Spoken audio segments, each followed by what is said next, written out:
हमारे संग हमारे दो कलीग्स जुड़े हुए हैं। एक महाराष्ट्र के एंकर हैं, दूसरे हमारे कर्नाटका के एडिटर हैं। ये दो स्टेट्स अहम हैं इस चुनाव में, तो हमने सोचा कि थोड़े सवाल वो भी आपसे करेंगे। शुरू करते हैं। पहला सवाल।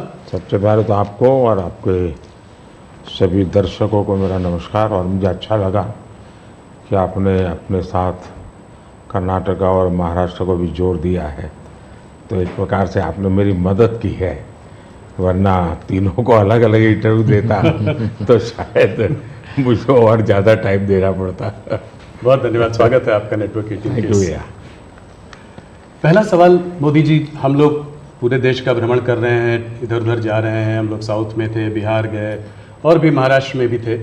तो हर जगह ये देखा गया है कि चाहे विपक्ष से बात करें, चाहे आपके उम्मीदवारों से बात करें, लोग कहते हैं कि जब मोदी जी यहाँ आएंगे तो सब कुछ बदल जाएगा। अभी कुछ नहीं कह सकते, मोदी जी आएंगे तो हो सकता है स्वीप हो जाए, हो सकता है सीट निकल जाए। तो क्या 2024 के इस चुनाव को हम नरेंद्र मोदी पर एक रेफरेंडम की तरह देख सकते हैं, जनमत संग्रह की तरह देख सकते हैं? अब ये तो सारा खेल मीडिया के लोगों का होता है, किस समय किस प्रकार से एनालिसिस करना। लेकिन मैं इतना कहूँगा कि मैं कोई चुनाव के समय काम करने वाली सरकार नहीं चलाता हूँ।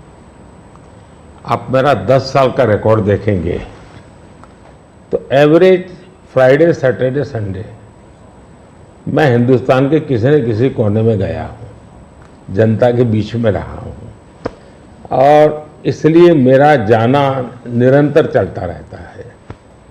और चुनाव में मैं मानता हूँ कि लोकतंत्र का उत्सव ऐसा है कि सभी राजनीतिक दलों का कर्तव्य है कि ज़्यादा से ज़्यादा लोगों के बीच जाएं, जाकर के एक प्रकार से प्रशिक्षण का काम होना चाहिए, संवाद होना चाहिए, विचार विमर्श होना चाहिए।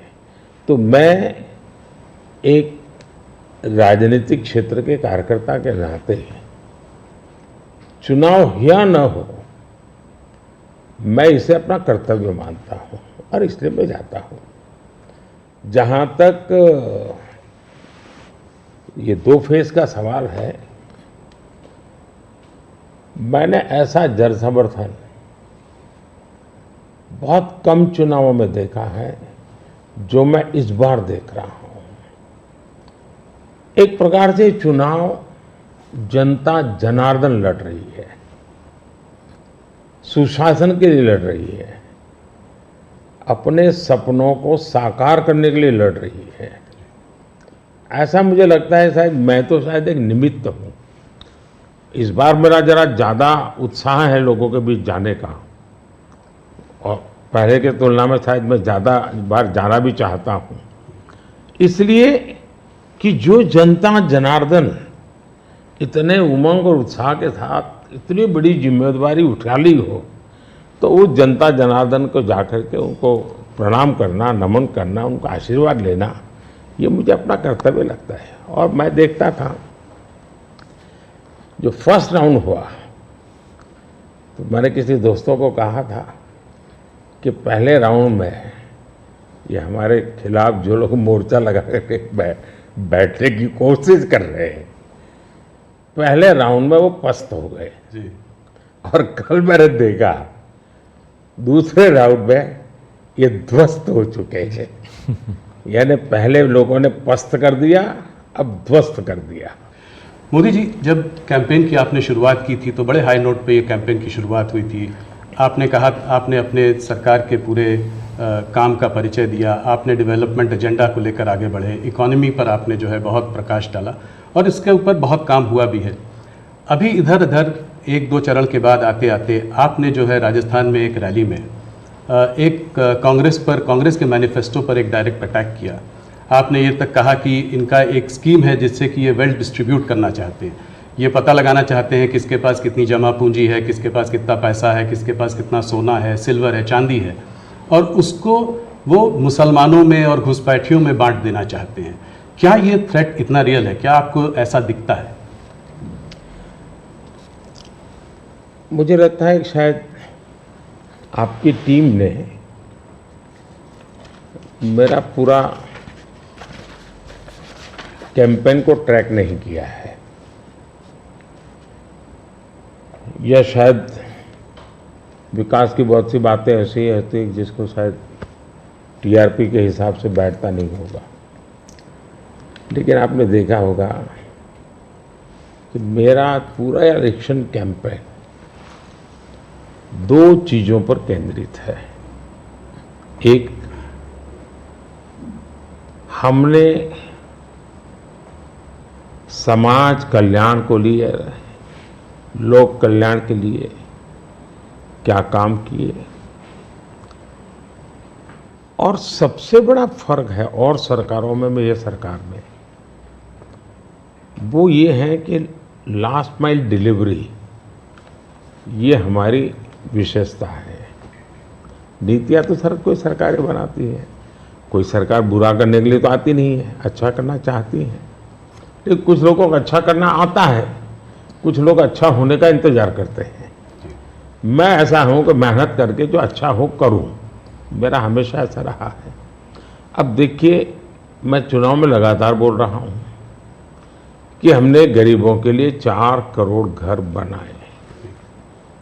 मैं इतना लोगों को कहता हूं कि आप इस चुनाव प्रचार में जाएं तो मेरी मदद करें कि जिसके घर बनाना भी छूट गया हो, हर गांव में एक तो निकलेंगे, उनकी सूची में ये भेजो ताकि जैसे ही मेरा तीसरा टर्म शुरू होगा मैं इस काम को आगे बढ़ाना चाहता हूँ।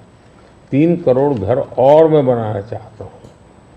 अब आयुष्मान भारत योजना दुनिया की सबसे बड़ी health insurance and health assurance की स्कीम है ये जी।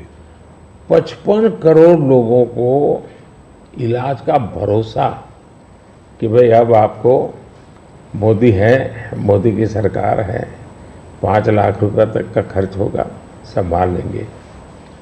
इस बार हमने मैनिफेस्टो में कहा है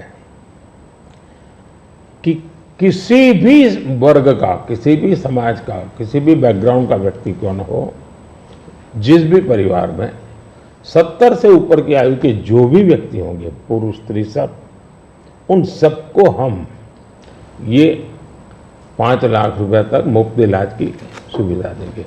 इस बार हमने मैनिफेस्टो में ये भी कहा है कि जो आशा वर्कर हैं, आंगनवाड़ी वर्कर हैं, उनको हम इसका बेनिफिट देंगे। ट्रांसजेंडर जितने भी हैं, किसी भी आयु के क्यों न हो, हम उनको ये बेनिफिट देंगे। तो ये बात हम लोगों को बताते हैं। अब आप देखिए जी, हमारे देश में बैंकों का राष्ट्रीयकरण हुआ, ये जो मिलकर जब्त करने के खेल चल रहे हैं ना जी, पहले कर चुके हैं जी।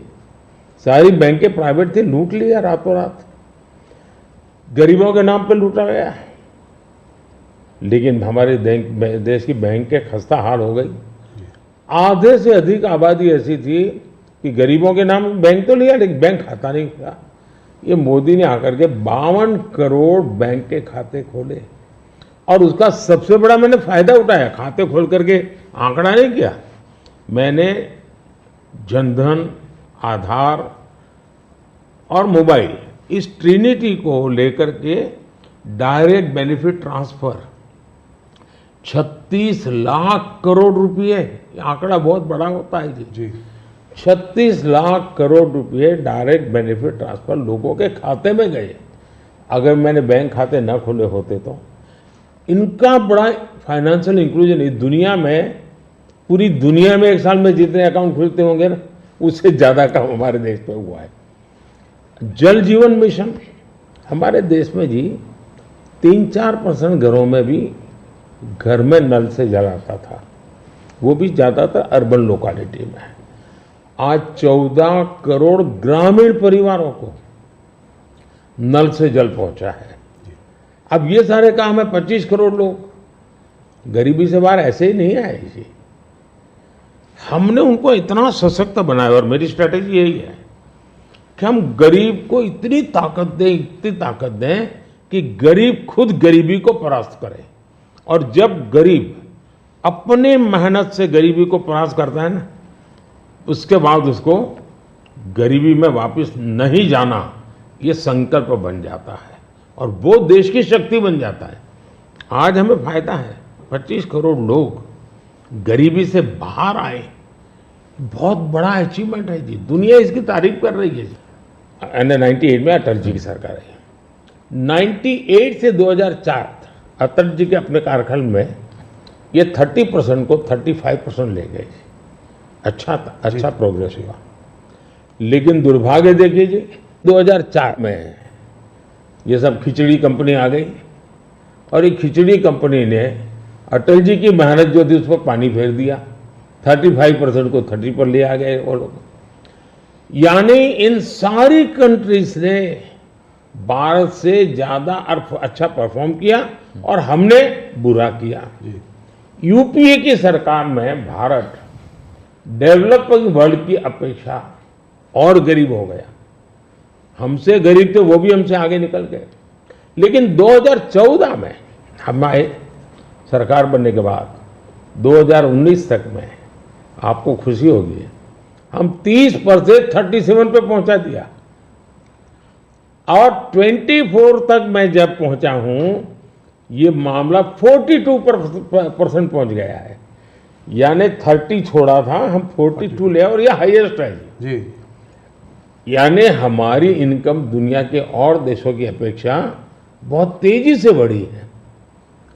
अगर आप 10 साल के कालखंड में इन्फ्लेशन को भी ले, जो महंगाई की इतनी चर्चा करते हैं ना, तो ये 10 साल सबसे कम इन्फ्लेशन वाला कालखंड रहा है। ये मैं इतना सारा जो कहता हूं और हकीकत के आधार पर कहता हूं, कठोर परिश्रम करने के बाद अचीव किया है जी। पूरी सरकार को मोबिलाइज किया है और लक्ष्य को पार करने के लिए जी जान से जुड़ गए हैं। उसके बावजूद भी मोदी क्या कहता है? मोदी तो क्या, भाई ये तो ट्रेलर है, मुझे तो और आगे जाना है और नई नई आकांक्षाएं और मैं बहुत तेजी से बढ़ना चाहता हूं देश को लेकर के। और कांग्रेस का जहां तक मैनिफेस्टो है, कोई मुझे बताए क्या चुनाव के अंदर पॉलिटिकल पार्टियों के मैनिफेस्टो ये कोई शोपीस के लिए होते हैं क्या? सचमुच में तो मीडिया का काम है कि हर एक पॉलिटिकल पार्टी के मैनिफेस्टो की बारीकी से जांच पड़ताल करें। मैं इंतजार कर रहा था कि मीडिया करे। पहले दिन मैंने एक कमेंट तो कर दिया था जी। मैं कोई आज कर नहीं रहा जी। कि भाई मुझे मैनिफेस्टो देख करके लगता है कि इस पर पूरी तरह मुस्लिम लीग की छाप है। तो मुझे लगा कि मीडिया चौंक जाएगा, जो एनालिसिस करने वाले चौंक जाएंगे, लेकिन पता नहीं अब उनकी व्यस्तता कुछ और है। मैनिफेस्टो में उनकी तरफ से जो परोसा गया उतने ही गुड़ी उछालते रहे। फिर मुझे लगता भी ये तो इकोसिस्टम का बड़ा मिली बगैर लगता है। अब मुझे सच्चाई लेकर जाना पड़ेगा। मैंने काफी 10 दिन इंतजार किया कि देश इस मैनिफेस्टो में जो बुराइयां हैं उसको कोई न कोई, क्योंकि निष्पक्ष तरीके से आता है तो अच्छा है। आखिरकार मुझे मजबूरन ये सच्चाइयां लेकर के आनी पड़ी। अब देखिए साहब, अब उनके एक महाशय ने अमेरिका में इंटरव्यू दे दिया जी, इनहेरिटेंस टैक्स पर। तो इनहेरिटेंस टैक्स की बात ले आए, 55% टैक्स आपकी प्रॉपर्टी। अब मैं विकास और विरासत की बात कर रहा हूँ, ये विरासत को लूटने की बात करते हैं। तो मैं और वेल्थ रिडिस्ट्रीब्यूशन की बात करते हैं और उनके आज तक का इतिहास है, वो करेंगे क्या? तो फिर मेरी जिम्मेवारी, मेरी रिस्पॉन्सिबिलिटी है कि मैं देशवासियों को बताऊं कि भाई ये इस दिशा में ले जा रहे हैं। अब आप तय कीजिए, जाना न जाना जनता जनार्दन का हक है, लेकिन मेरा दायित्व बनता है कि तथ्य के आधार पर, तर्क के आधार पर, उनकी हकीकतों के आधार पर मुझे बताना चाहिए, वो मैं बता रहा हूँ। सैम पिट्रोडा जी ने जो है इनहेरिटेंस टैक्स की बात की, जो हम लोगों की जमा पूंजी है, जब हम अपने लोग पूरा बचाते हैं अपने फैमिली के लिए, जब हम उसको अपने आने वाली जनरेशन को देंगे तो उस पर भी टैक्स लगेगा और ये टैक्स बहुत बड़ा टैक्स हो सकता है। तो क्या आप कहेंगे कि बीजेपी अगर आएगी तो इस टैक्स को कभी नहीं लागू करेगी? भारतीय जनता पार्टी क्या करेगी, हमारे मैनिफेस्टो में साफ हमने लिख करके लाए हुए। अब उन्होंने कहीं सगुफा छोड़ दिया तो मैं भी वो झंडा लेके घूमूंगा, ये सवाल आपके मन में कैसे आ जाता है जी? भारतीय जनता पार्टी की विचारधारा साफ है जी। हम अपनी विचारधारा के आधार पर कार्यक्रमों को लेकर के, मैनिफेस्टो को लेकर के देश के सामने जाते हैं। कृपा करके ऐसे महाशयों के विचारों को हम पे मत थोपिए भाई। मोदी जी, राहुल गांधी ने एक बात और कही है। वो कहते हैं कि जब वो सरकार अगर उनकी आएगी तो वो एक नेशनल एक्सरे कराएंगे। इसी से जुड़ा सवाल है, इसीलिए मैं पूछना चाह रहा हूँ। एक नेशनल एक्सरे कराएंगे, बात सिर्फ कास्ट सेंसस की नहीं है जो कि वो करते आए हैं, उस पर भी मैं आपका मत जानना चाहूँगा, मगर बात वो कहते हैं इससे आगे है।